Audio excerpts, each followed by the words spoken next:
Thank you for making the time to listen to the story that we bring to sort of tell you about Africa. I'm just going to start off with a very quick story just to sort of set the tone so you can understand what we're actually dealing with here. I don't know how many of you have actually traveled into the rest of the continent, and I don't mean Namibia or Swaziland or Lesotho. I mean further out into the continent, where I think there's a lot of action and things are very different from what is actually taking place right here at the moment.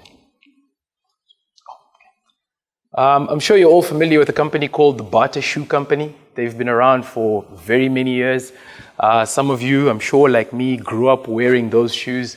I used to lose probably 3 or 4 of them every term, and my mother would get very upset with me. But over the years, they've been able to expand the business across about 17 countries across the world. They make in the region of 4 billion pairs of shoes every year. So it's a very big, successful, enterprising business. But there's a story that's told that back in the early 80s, Thomas Bata himself was still alive and running the business. He sent out one of his salesmen, senior salesmen, to look for new opportunities because they were looking to expand the business and where they actually operate.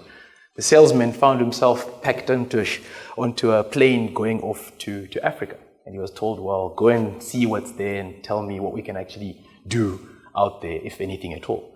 So after about 3 weeks, he eventually called and said, well, I'm still here, I'm alive. You know, they were getting worried, they hadn't heard from him in the entire time. And Thomas Bata eagerly asks him, so, how's it going? What does it look like? And the guy says, look, I don't think we should bother with Africa. There's no opportunities here. He says, what do you mean? There's a lot of people out there. He says, yes, but none of them are wearing shoes. So there's no point. Right? To which Thomas Bata said to him, that's the opportunity. That's exactly how we are going to get there and make a lot of money. So quite often, it's really about looking at something, and the perspective of the person that's looking at it is quite important, because that's what's actually going to determine whether or not you can actually make money out of that opportunity. I have to show you this, otherwise compliance will have my head for lunch, but you've read it now, right? It says disclaimer. And if I'm to just give you a few illustrations of some of the opportunities that we find across the African continent. There's a country far up north called Nigeria. It's on the western coast, and they've got a capital city, which they call Lagos. Well, it's the financial capital. The political capital is Abuja, but let's just call it Lagos. And they've got a section in that town which is called Lekki, which is pretty close to the sea. As you'll know, Lagos is coastal. It's coastal. So this is what it looked like in 2001, right? This particular area. It's called Phase 1, where they were actually starting to build.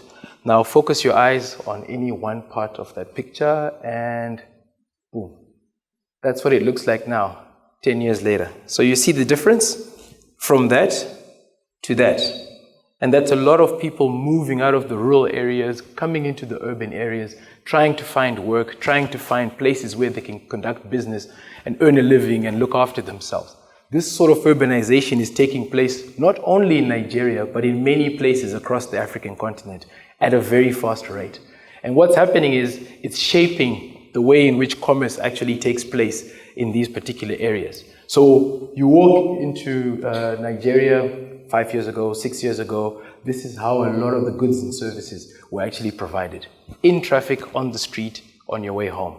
The stories were told, and it actually used to happen. Traffic on the Victoria Island Bridge could easily take you 3 to 4 hours to move a distance of about 20 k's. So it was quite common for people to actually eat dinner while sitting in the back of the car on their way home. Or in the morning, on the way to work, you could actually do a lot of things because you were stuck in traffic. So obviously that was the retail opportunity for a lot of people who were trying to sell different goods. But because that urbanization allows for economies of scale, because that urbanization brings more and more people into a concentrated area, it's allowing retail firms to actually come in there and develop malls. Now you've got a mall that's actually come up on Lekki. It's 20,000 square meters, which in a South African context is not a lot. But already the number of shops that they have in there, all of the people are breaking even or are past break even. They're making a lot of money. Why is this exciting? Well, they deliver economies of scale by managing to put up these buildings and these malls and centers in areas that are actually urbanizing at a very fast rate. Over the last 10 years, Nigeria has grown at roughly 7% each and every year. That's the rate of growth that they actually have going there. They've got more than 160 million people. They haven't done a census in a very long time, so we don't really know exactly how many people. But they produce something like 3,000 megawatts of electricity, compared to South Africa's peak production of about 46,000 megawatts. Despite that, the country is growing at 7% per annum. This year is going to be slightly slower than usual, but that number is expected to pick up as we go into 2016 and going forward. And that urbanization rate is what's important. 720,000 new housing units are required each and every year for the people who are moving into the urban areas. So you can imagine how it feels to be a cement producer in that kind of an environment. You can imagine how it feels to be a retailer or to be a property developer in that kind of environment. You're probably running out of raw materials to try and meet this sort of demand. These are the kinds of opportunities that we're talking about when we talk about the African continent.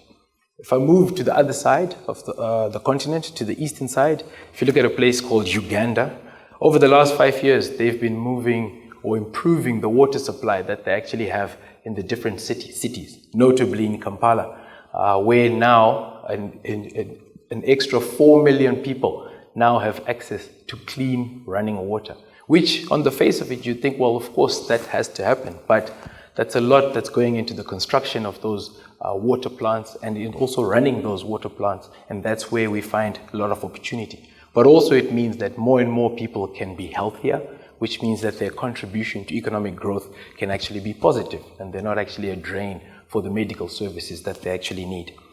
Staying in Uganda, if you look at a river they have up there, it's called the Bujugali River. The top picture is what it looked like in 2007. Well, it's a great river. It's got some rapids and there's lots of water flowing. You could catch a lot of fish. It's a great place to be. They realized that only 9% of the population have access to electricity. 9%. 1 in 10. I roughly count 15 tables. So basically those 2 tables of electricity and everybody else, absolutely nothing. So then they said, well, the rapids are moving down at a pretty decent speed. So it's a great place for them to actually build a hydroelectric plant. And 5 years later, they had the hydroelectric plant put up and running. Look at the timelines. Compare that to timelines on other power stations we've read about and heard about in other parts of the continent. So people are serious about the development of their country. People are serious about moving forward, and the government puts its full weight behind these sorts of programs. They've spent in the last couple of years $640 million, which is a drop in the ocean, excuse the pun, but it is actually driving the development in the right direction. And again, if you look back over the last 10 years, Uganda has averaged real GDP growth of 7.2% each and every year, with only 10% of people accessing electricity, with less than half the people accessing clean water.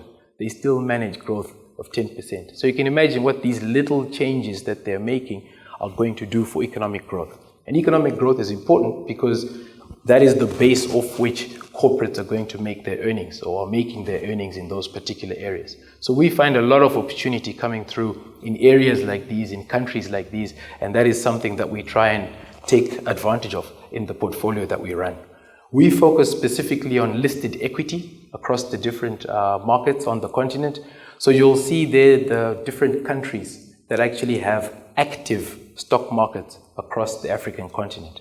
54 countries, including South Africa, but not everybody's got an active stock exchange. So those are the ones that we try and focus on, and those are the countries that we spend time in trying to find opportunities, trying to find ways that we can actually add alpha into the portfolio. You can also see the split of the universe by the different sectors, so you get a fair spread, but I think some notable omissions from that list. You can't see agriculture. Despite how large it is on the continent, you can't see mining and minerals extraction, despite how large it is on the continent.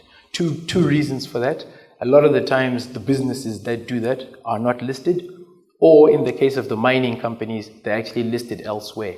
So BHP Billiton, for example, would be very large across the continent, but you're not going to get the African assets or African businesses listed on African exchanges. But that gives you an idea of the universe that we're dealing with. Total market cap, it's about $290 billion. So it's about 20% larger than South African's small cap universe. But it's also growing at a very rapid rate. In Egypt alone, this year, we've already seen 4 IPOs come through. So the number of stocks is actually increasing. And with time, the market cap that we can participate in is also becoming much larger, which I think will be exciting. But of course, it's not just blue sky. There are risks when one actually goes into investing in foreign countries, right? Notably, across Africa, there are some issues which are still some problems and things that need to be taken care of. So one of the things that we spend a lot of time on is understanding what is happening with policy, understanding what is happening with interest rates, understanding what can actually come back to affect the different countries that we actually operate in, to try and make sure that we mitigate the impact of all those things on the portfolio. Nigeria recently had a historic election, so they managed to pass over power from the ruling party basically to the second largest party in the country. So that was a move in the right direction. But these things take time and they happen slowly. And in the meantime, we've got to contend with some of the plagues that are actually across the continent. Doesn't mean it's not attractive. It just means we have to really understand those risks and take care of how the portfolio operates in that environment. The strong dollar is obviously causing some challenges for a lot of African currencies. So you'll see on this chart, the blue bars show you the performance of the different African currencies against the US dollar. And I think the summary is most of them are just down, right? So we've lost ground against the United States dollar. Why is that important? Well, a number of companies in these countries import dollar-priced raw materials. So if the exchange rate is moving against you, that has negative impact on your margins, and that is something that we need to watch out for and cater for in the portfolios that we actually run. Interestingly enough, the red dots show you what the currencies have done against the US dollar on an annualized basis over the last 25 years. And you'll find that the rand, I don't have a pointer, but you can see South Africa over there, traditionally loses about 5% on an annualized basis against the dollar. Of course, sometimes it's more, sometimes it's less, but over that 25-year period, that's generally where it is. And you can see what happens to some of the other currencies as well. So when we look for stocks to include in the portfolio, they've got to give us more than what they actually lose against the US dollar for that contribution to be positive when they're actually in the portfolio. But it's not doom and gloom that you don't understand. It's not things that you haven't seen before. A lot of this are things that you're already dealing with as investors in the South African context. These are things that you're already navigating your way around, trying to make sure that they don't harm the portfolio. Bad infrastructure? It's not new. That's a picture from Durban. Civil unrest, that's something that takes place, sadly, on a fairly regular basis. Corruption, yes, it's a problem in the country and people need to fix that. But what I'm trying to highlight is the fact that even though South Africa has got all these issues, all these blights, you can still invest positively and earn a good return on your portfolio, and the same applies for the rest of the continent. How would you do it? Well, there's a small team of professionals who've been doing it for more than 20 years across the continent. I've got the fortune of working with two lovely ladies, Annie Yates and Sandisile Dlamini. We used to be the Africa team at RMB Asset Management, then Optimum Asset Management, and then we struck out on our own in 2014 to set up Rudiarius. One of the things that excites us about the African continent is the fact that it's a long-term opportunity. It's not something that's going to work for you over the next 6 weeks or the next 6 months, and we're staking our claim by setting up the business and trying to do what we can with the rest of the continent. We only look after Africa portfolios in the equity space. We don't do anything else. So Africa in our lives is not a side gig. It is where everything starts, it's where everything ends, and we take this very seriously. We also spend a lot of time traveling the continent. So 2 weeks out of every 4, we find ourselves in one country or another, meeting with management teams of the businesses we invest in, meeting with regulators, meeting with people on the ground, suppliers, customers, trying to get a better understanding of what is actually taking place with the different businesses that we invest in. And that is something that we would love to do for you and to try and add to the returns that you get in your portfolios. And just to re-emphasize again, it's a long-term game. The blue bars is the performance we've been able to achieve in the strategy that we run, which we started in this format in 2009, not as Rudiarius, but while we were at RMB Asset Management, and then we've just carried forward the same strategy.